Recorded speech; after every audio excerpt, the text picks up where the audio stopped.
के different departments का sir औचक निरीक्षण किए हैं, क्या कुछ पाया गया है? देखिए, हम लोगों ने विभिन्न व्यवस्थाएं सुविधाएं जो स्वास्थ्य विभाग मरीजों को उपलब्ध करा रहा है, उसका हम लोगों ने आज भ्रमण किया है, निरीक्षण किया है। सिविल सर्जन साहब, सुपरिटेंडेंट साहब, डीडीसी सब लोग उपस्थित हैं और कैसे सुविधाओं को और बेहतर करें, इस पे हम लोगों का प्रयास है।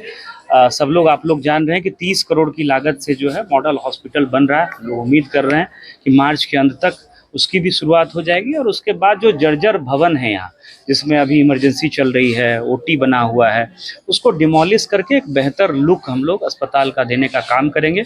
इसके साथ साथ यहाँ जल जमाव की समस्या नहीं हो, क्योंकि इस अस्पताल की एक समस्या है कि पानी लगता है बारिश के समय में। उसके लिए भी विस्तृत कार्य योजना बनाने के लिए हम लोगों ने BMSICL के DGM को बोला है और वो कार्य योजना हम लोग भेजेंगे। अतिरिक्त राशि की अगर आवश्यकता होगी तो वो भी राशि मंगवाई जाएगी। हम लोगों ने MCH देखा है, MCH में सुधार की आवश्यकता है। एक दो डॉक्टर अनुपस्थित भी पाए गए हैं, उनसे स्पष्टीकरण भी पूछा जाएगा।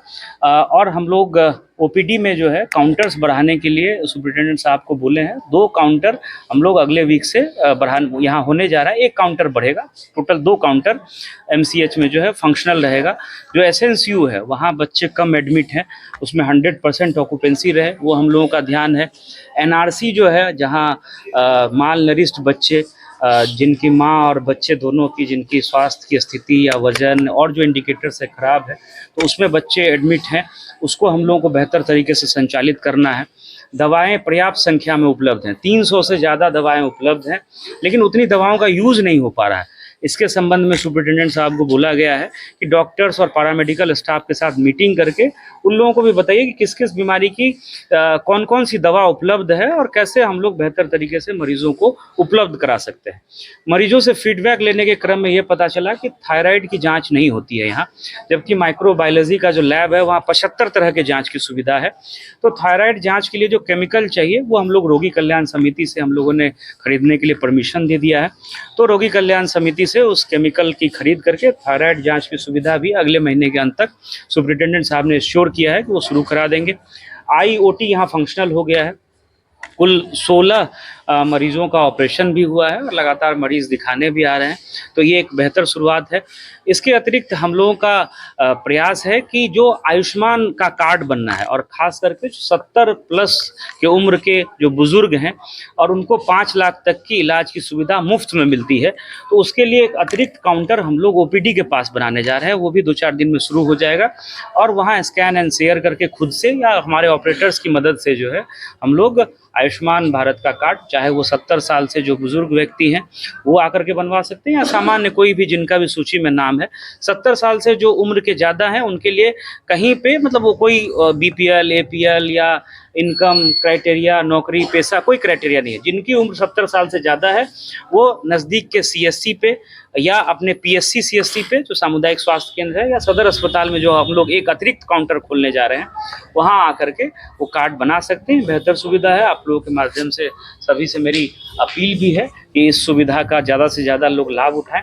तो ये एक अतिरिक्त काउंटर खोलने के लिए भी हम लोगों ने बोला है, और बेहतर सुविधाएं कैसे हम लोग दे सकें मरीजों को। एक अतिक्रमण की भी बात आ रही है, उसमें भी सिविल सर्जन और सुपरिटेंडेंट को हम लोगों ने बोला है कि SDO और अंचल अधिकारी से बात करके उसकी जांच करा लें। अगर वो अस्पताल की ज़मीन है तो जो विधिवत प्रक्रिया है उसको पूर्ण करते हुए अतिक्रमण को यथाशीघ्र हटाया जाए। इस संबंध में भी आवश्यक निर्देश दिया गया है। तो सारी टीम लगी हुई है और बेहतर सुविधाएं हम लोग मरीजों को दें, ये हम लोगों का प्रयास है। देखिए, अभी जैसे देखिए आप इस चीज़ को समझना होगा कि कई चीज़ें शुरू हो रही हैं। जैसे मैंने आपको बताया कि IOT जो है यहाँ पर अभी शुरू हुआ है। जैसे पहले जिसको कैटरैक्ट या दूसरी बीमारियों का ऑपरेशन कराना था तो वो उसके लिए रेफ़र करना होता था, अब वो सुविधा शुरू हो गई है। यहाँ जो है एक्सरे और माइक्रोबायोलॉजी का लैब जो है वो फंक्शनल हो गया है। थायराइड के टेस्टिंग के लिए अभी एक मरीज ही बता रहे थे बाहर 600-700 रुपये लग जाता है, उसकी सुविधा हुई है। MCH बेहतर तरीके से काम कर रहा है, इसको और हम लोगों को बेहतर करना है। डॉक्टर की जो ड्यूटी है वो लोग समय से उपस्थित रहें, ये हम लोगों का प्रयास है। तो जैसे जैसे सुविधाएँ बढ़ रही हैं और डॉक्टर्स का भी प्रयास है कि रेफ़र कम से कम करना पड़े, इस दिशा में लगातार सिविल सर्जन और सुपरिटेंडेंट दोनों लोग लगे हुए हैं और हम लोग इस कार्य संस्कृति को और बेहतर करने का प्रयास। देखा गया है कि रोस्टर वाइज जो है डॉक्टर यहाँ पे नहीं रहते हैं, नहीं, वो समस्या है।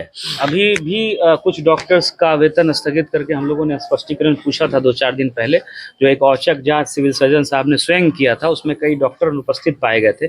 आज भी कुछ डॉक्टर जो है वो अनुपस्थित है, तो इसमें सुधार लाने की आवश्यकता होगी। अगर इसमें हम लोग सुधार नहीं देखेंगे तो फिर आरोप पत्र गठित करके जो परमानेंट डॉक्टर हैं उनके विरुद्ध विभागीय कार्रवाई के लिए हम लोग विभाग को भी संसूचित करेंगे। इस संबंध में भी अधीक्षक साहब को बता दिया गया है कि अपने स्तर से प्रयास करके कार्य संस्कृति में सुधार लाएं। और ये समस्या खास करके एमसीएच में देखने को मिलती है, क्योंकि डॉक्टर्स काफ़ी हैं, 12 गायनिकोलॉजिस्ट हैं, और ये रहता है कि 1-2 उपस्थित हैं, तो जिनकी और एक्स्ट्रा ड्यूटी लगी हुई है वो लोग अपने से रोस्टर में किसी तरह का बदलाव सुपरिटेंडेंट की अनुमति के बिना आपस में एक्सचेंज करने की एक प्रवृत्ति पाई गई है। उसको सुपरिटेंडेंट साहब को बंद करने के लिए बोला गया है। इसमें 1-2 स्पष्टीकरण हुआ है, कुछ लोगों का वेतन भी रुका है।